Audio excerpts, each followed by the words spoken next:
Hello friends, ओम श्री गणेशाय नमः। ओम नमः शिवाय। आप सभी का स्वागत है आपके अपने यूट्यूब चैनल पर। फ्रेंड्स, आज हम आपको इस वीडियो में बताने जा रहे हैं श्रावण मास महात्म के 16वें अध्याय की कथा के बारे में, जिसको सुनने मात्र से ही सभी सुखों की होगी प्राप्ति और होंगी सभी मनोकामनाएं शीघ्र ही पूर्ण। फ्रेंड्स, वीडियो शुरू करने से पहले आपसे रिक्वेस्ट है, अगर आप हमारे चैनल पर नए हैं और आपने अभी तक चैनल को सब्सक्राइब नहीं किया है तो प्लीज़ सब्सक्राइब कीजिएगा चैनल को, साथ ही प्रेस कीजिएगा बेल आइकन को, जिससे नए वीडियो से रिलेटेड नोटिफिकेशन आपको तुरंत प्राप्त हो सके। और वीडियो पसंद आने पर वीडियो को लाइक और शेयर जरूर कीजिएगा, ताकि सभी भक्तों को इस वीडियो का लाभ प्राप्त हो सके। और कमेंट बॉक्स में ओम श्री गणेशाय नमः जरूर लिखिएगा। श्रावण मास महात्म सभी प्रकार के विघ्नों का नाश करने वाले तथा सारी सृष्टि का पालन करने वाले श्री गणेश जी तथा ज्ञान की दाता देवी श्री सरस्वती जी तथा सब पुराणों के कर्ता श्री व्यास जी तथा श्री गुरुदेव जी के चरण कमलों में नमस्कार करके भगवान की श्रद्धा और भक्ति रस में डूबे हुए श्रावण मास महात्म्य की कथा कहती हूँ। शीतला सप्तमी व्रत का वर्णन तथा व्रत कथा। ईश्वर बोले, हे सनत कुमार, अब मैं शीतला सप्तमी व्रत को कहूँगा। श्रावण मास में शुक्ल पक्ष की सप्तमी तिथि को यह व्रत करना चाहिए। सबसे पहले दीवार पर एक वापी का आकार बनाकर अशरीरी संज्ञक दिव्य रूप वाले 7 जल देवताओं, 2 बालकों से युक्त पुरुष संज्ञक नारी एवं घोड़ा, एक वृषभ तथा नर वाहन सहित एक पालकी भी उस पर बना दे। उसके बाद 16 उपचारों से 7 जल देवताओं की पूजा होनी चाहिए। इस व्रत के साधन में ककड़ी और दधी ओदन का नैवेद्य अर्पित करना चाहिए।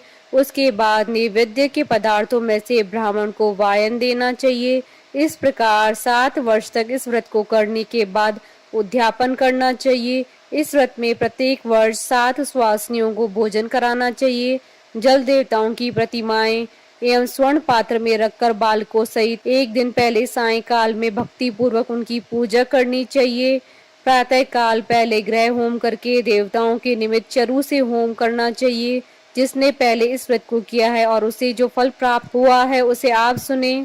सौराष्ट्र देश में शोभन नामक एक नगर था। उसमें सभी धर्मों के प्रति निष्ठा रखने वाला एक साहूकार रहता था। उसने जल रहित एक अत्यंत निर्जन वन में बहुत पैसा खर्च करके शुभ तथा मनोहर सीढ़ियों से युक्त पशुओं को जल पिलाने के लिए सरलता से उतरने चढ़ने योग्य दृढ़ पत्थरों से बंधी हुई तथा लंबे समय तक टिकने वाली एक बावली बनवाई। उस बावली के चारों ओर थके राहगीरों के विश्राम के लिए अनेक प्रकार के वृक्षों से शोभामान एक बाग लगवाया, लेकिन वह बावली सूखी रह गई और उसमें एक बूंद पानी नहीं आया। साहूकार सोचने लगा कि मेरा प्रयास व्यर्थ हो गया और व्यर्थ ही धन खर्च हो गया। इसी चिंता में विचार करता हुआ वह साहूकार रात में वहीं सो गया। तब रात्रि में उसके स्वप्न में जल देवता आए और उन्होंने कहा कि हे धनत, जल के आने का उपाय तुम सुनो। यदि तुम हम लोगों के लिए आदर पूर्वक अपने पौत्र की बलि दो तो उसी समय तुम्हारी यह बावली जल से भर जाएगी। यह सपना देखकर साहूकार ने सुबह अपने पुत्र को बताया। उसके पुत्र का नाम द्रविड़ था और वह भी धर्म कर्म में आस्था रखने वाला था। वह कहने लगा, आप मुझ जैसे पुत्र के पिता हैं। यह धर्म का कार्य है, इसमें आपको ज्यादा विचार नहीं करना चाहिए। यह धर्म ही है जो स्थिर रहेगा और पुत्र आदि सब नश्वर हैं। अल्प मूल्य से महान वस्तु प्राप्त हो रही है, अतः यह क्रय अति दुर्लभ है। इसमें लाभ ही लाभ है। शीतांशु और चंडांशु ये मेरे 2 पुत्र हैं। इनमें से शीतांशु नामक जो ज्येष्ठ पुत्र है उसकी बलि बिना कुछ विचार किए आप दे दीजिए।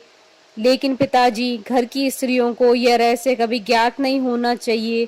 उसका उपाय यह है कि इस समय मेरी पत्नी गर्भ से है और उसका प्रसव काल भी निकट है, जिसके लिए वह अपने पिता के घर जाने वाली है। छोटा पुत्र भी उसके साथ जाएगा। हे तात, उस समय यह कार्य निर्विघ्न रूप से संपन्न हो जाएगा। पुत्र की यह बात सुनकर पिता उस पर अत्यधिक प्रसन्न हुए और बोले, हे पुत्र, तुम धन्य हो और मैं भी धन्य हूँ जो कि तुम जैसे पुत्र का मैं पिता बना। इसी बीच सुशीला के घर से उसके पिता का बुलावा आ गया और वह जाने लगी। तब उसके ससुर तथा पति ने कहा कि यह ज्येष्ठ पुत्र हमारे पास ही रहेगा, तुम इस छोटे पुत्र को ले जाओ। इस पर उसने ऐसा ही किया। उसके चले जाने के बाद पिता पुत्र ने उस बालक के शरीर में तेल का लेप किया और अच्छी प्रकार से स्नान कराकर सुंदर वस्त्र या आभूषणों से अलंकृत करके पूर्वाषाढ़ा तथा शतभिषा नक्षत्र में उसे प्रसन्नता पूर्वक बावली के तट पर खड़ा किया और कहा कि बावली के जल देवता, इस बालक के बलिदान से आप प्रसन्न हो। उसी समय वह बावली अमृत तुल्य जल से भर गई। वे दोनों पिता पुत्र शोक व हर्ष से युक्त होकर घर की ओर चले गए। सुशीला ने अपने घर में तीसरे पुत्र को जन्म दिया और 3 महीने बाद अपने घर जाने को निकल पड़ी। मार्ग में आते समय वह बावली के पास पहुंची और उस बावली को जल से भरा हुआ देखा तो वह बहुत ही आश्चर्य में पड़ गई। उसने उस बावली में स्नान किया और कहने लगी कि मेरे ससुर का परिश्रम एवं धन का व्यय सफल हुआ। उस दिन श्रावण माह की शुक्ल पक्ष की सप्तमी तिथि थी और सुशीला ने शीतला सप्तमी नामक शुभ व्रत रखा था। उसने वहीं पर चावल पकाए और दही भी ले आई। उसके बाद जल देवताओं का विधिवत पूजन करके दही भात तथा ककड़ी फल का नैवेद्य अर्पण किया तथा ब्राह्मणों को वायन देकर साथ के लोगों के साथ मिलकर उसी नैवेद्य अन्न का भोजन किया। उस स्थान से सुशीला का ग्राम 1 योजन की दूरी पर स्थित था। कुछ समय बाद वह सुंदर पालकी में बैठ दोनों पुत्रों के साथ वहां से चल पड़ी। तब वे जल देवता कहने लगी कि हमें इसका पुत्र जीवित करके इसे वापस करना चाहिए, क्योंकि इसने हमारा व्रत किया है। साथ ही यह उत्तम बुद्धि रखने वाली स्त्री है। इस व्रत के प्रभाव से इसे नूतन पुत्र देना चाहिए। पहले उत्पन्न पुत्र को यदि हम ग्रहण किए रह गए तब हमारी प्रसन्नता का फल ही क्या। आपस में ऐसा कहकर उन दयालु जल देवताओं ने बावली में से उसके पुत्र को बाहर निकालकर माता को दिखा दिया और फिर उसे विदा किया। बाहर निकलकर वह पुत्र माता माता पुकारता हुआ अपनी माता के पीछे दौड़ पड़ा। अपने पुत्र का शब्द सुनकर उसने पीछे मुड़कर देखा। वहां अपने पुत्र को देखकर वह मन ही मन बहुत चकित हुई। उसे अपनी गोद में बिठाकर उसने उसका माथा सूंघा, किंतु यह डर जाएगा, इस विचार से उसने पुत्र से कुछ नहीं पूछा। वह अपने मन में सोचने लगी कि यदि इसे चोर उठा लाए तो यह आभूषणों से युक्त कैसे हो सकता है, और यदि पिशाचों ने उसे पकड़ लिया तो दोबारा छोड़ क्यों दिया। घर में संबंधी जन तो चिंता के समुद्र में डूबे होंगे। इस प्रकार सुशीला सोचती हुई नगर के द्वार पर आ गई। तब लोग कहने लगे कि सुशीला आई है। यह सुनकर वे पिता पुत्र अत्यंत चिंता में पड़ गए कि वह न जाने क्या कहेगी और उसके पुत्र के बारे में हम क्या जवाब देंगे। इसी बीच वह तीनों पुत्रों के साथ आ गई। तब ज्येष्ठ बालक को देखकर सुशीला के ससुर तथा पति घोर आश्चर्य में पड़ गए और साथ ही बहुत आनंदित भी हुए। वे कहने लगे, हे शुचि स्मृते, तुमने कौन सा पुण्य कर्म किया अथवा व्रत किया था। हे भामिनी, तुम पतिव्रता हो, धन्य हो और पुण्यवती हो।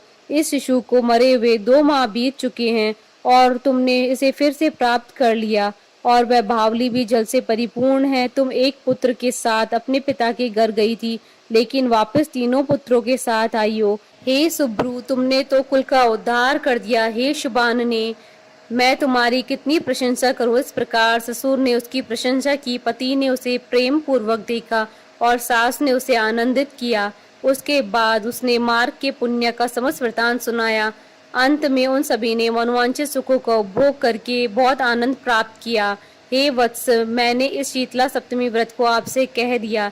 इस व्रत में दधी, ओदन, शीतल, ककड़ी का फल शीतल और बावली का जल भी शीतल होता है तथा इसके देवता भी शीतल होते हैं। अतः शीतला सप्तमी का व्रत करने वाले तीनों प्रकार के तापों के संताप से शीतल हो जाते हैं।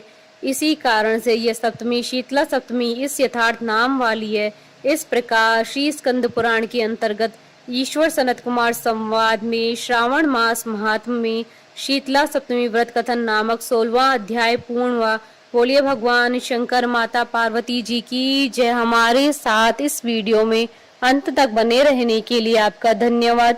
ओम श्री गणेशाय नमः। ओम नमः शिवाय।